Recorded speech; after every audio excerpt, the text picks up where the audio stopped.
raamat Sütevaka lood.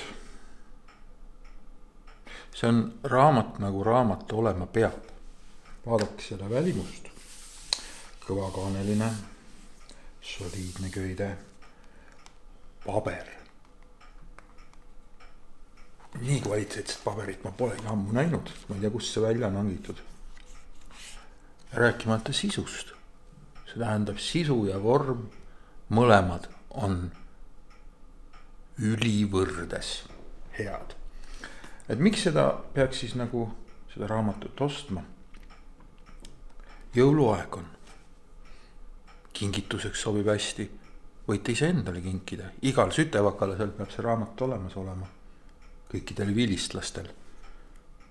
Ja teate, ma võin omad käest öelda, et mäluga läheb aja jooksul asi järjest halvemaks. Ja kui sul ei tule midagi omast toredast kooliajast meelde, siis võtad selle raamatu lihtsalt erinevatest kohtadest lahti. Hopp, tagasi kooli näiteks. Või hopp, salongi õhtud harivad hinge ja vaimu. Kõik tuleb meelde jälle uuesti. Nii et Sütevaka lood. Vutt. Kohe raamatut tellima. Aitab. See on väga ilus, Valter. Jah, ma tänan sind. Ma pean nüüd minema, sorry.